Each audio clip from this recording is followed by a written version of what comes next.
Ever wondered why some Western women who claim passport bros are broke and dusty follow them to foreign lands? Isn't that a paradox? Now let's break it down. Passport bros is a term that's been floating around, referring to men who choose to venture beyond their native shores for a myriad of reasons. Some are seeking adventure, some are exploring business opportunities, and others are in pursuit of relationships that break the mold of their home culture. Simultaneously, there's been an interesting phenomenon unfolding. A group of women, often from the same Western countries as these passport bros, have taken to chasing these men around the globe.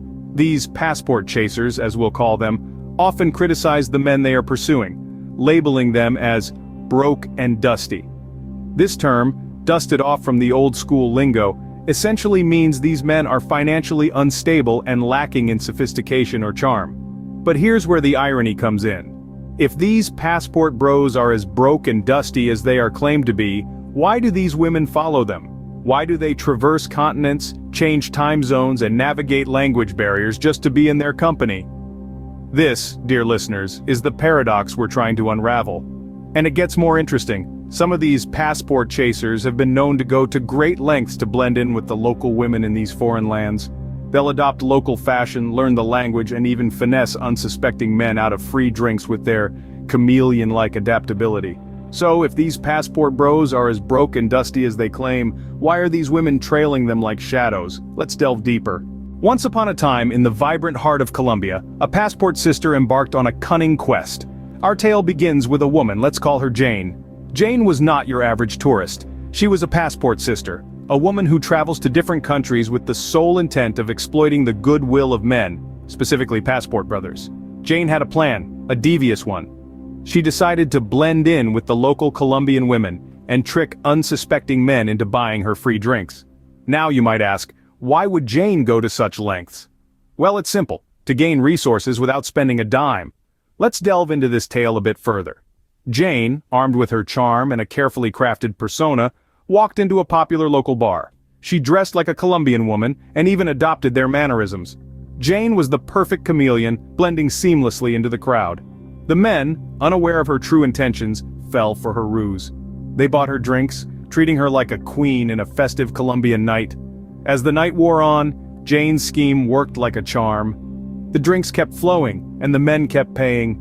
Jane, our passport sister, was having the time of her life, reveling in the success of her clever plot. All this while the men remained oblivious, their pockets emptying with each round of drinks. But let's pause for a moment and think about Jane's actions. She traveled to Colombia not to immerse herself in its rich culture or to experience the warmth of its people. No, she was there to exploit the generosity of men, to take advantage of their hospitality. Jane was there to gain resources, to fill her glass with the fruits of deception. This begs the question, if passport bros are as broke and dusty as these women claim, why do they go to such lengths to exploit them? Why travel halfway across the world to trick them into buying drinks? It's a paradox that leaves one wondering about the true intentions of these passport sisters.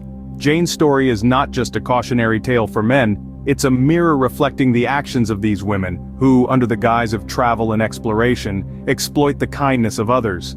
It's a tale that reveals the lengths some people will go to for a free drink, the depths they'll stoop to for personal gain. And so, our passport sister, armed with deception and guile, had a merry time in Colombia, but was she really that clever?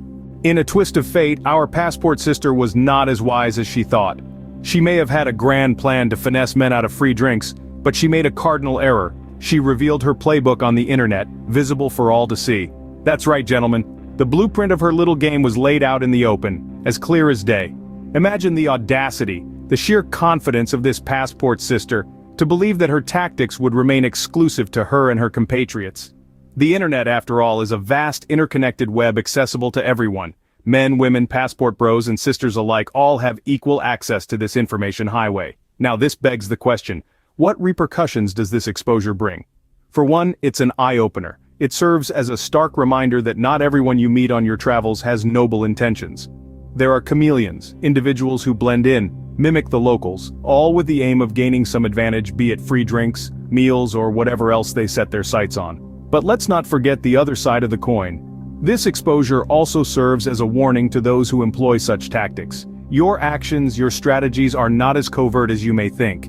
In an era where information is readily available and shared, your secrets can easily become public knowledge. And when they do, you risk losing the very advantage you sought to gain. The irony here is palpatious. Our passport sister, who set out to gain from unsuspecting men, ended up providing them with valuable insight into her tactics. She played herself, revealing her playbook for all to see, and in doing so, she unwittingly became a teacher, educating men on what to look out for, how to spot a chameleon in the crowd. So our passport sister had her playbook exposed for all to see, a cautionary tale for both men and women alike. Remember, in this interconnected world, your actions, your strategies, your playbooks, they're all visible under the glaring spotlight of the internet. So tread carefully, or you may just find yourself exposed. Every story has its lessons, and our tale of the passport sister is no different. In the labyrinth of life, it's essential to keep our eyes wide open, to learn from the experiences of others, and most importantly, to stay vigilant. The tale of the passport sister is a perfect example of this. Our story takes us across the globe where Western women, who ironically label passport bros as broke and dusty, follow them to foreign lands. They track them down to places like Colombia, not to immerse themselves in the local culture or admire the breathtaking landscapes, but to exploit the men they'd once looked down upon. It's a paradox, isn't it? We've all heard about the passport sister who traveled to Colombia posing as a local woman. Her sole intention was to finesse men out of free drinks. Quite the strategy, you might think. But as we delve deeper into this narrative, we realize that this is not just a harmless game of free drinks. It's a calculated plot, a scheme to extract resources from unsuspecting men. And here's where the plot thickens. The passport sister, in her overconfidence, committed a blunder of epic proportions. She exposed her playbook on the internet, a platform where men can see it just as much as women can. Her game plan, her strategies, all laid bare for everyone to see. A mistake, a misstep that turned the tables. So what can we learn from this story? The first lesson is awareness. Be aware of the chameleons who change their colors according to their convenience, who blend into the surroundings, and who manipulate situations for their benefit. The second lesson is vigilance. Stay vigilant, gentlemen. The world is full of people who can mask their intentions well. Always remember, appearances can be deceiving. The third lesson is wisdom. Learn from the experiences of others. The internet is a vast pool of knowledge. Use it to your advantage. Stay informed, stay wise. Lastly, remember that not everyone who crosses your path has your best interests at heart. It's essential to be cautious, to question, to analyze, and to make informed decisions. As we wrap up our tale of the passport sister, let's not forget the paradox, the strategy, and the blunder. Let's remember the lessons, the warnings, and the need for vigilance. And let's always keep in mind that while the world is a beautiful place, filled with amazing people and incredible experiences, it also has its share of chameleons, waiting for their chance to strike. Remember, gentlemen, it's a wild world out there. Stay vigilant, stay informed, and most importantly, stay wise.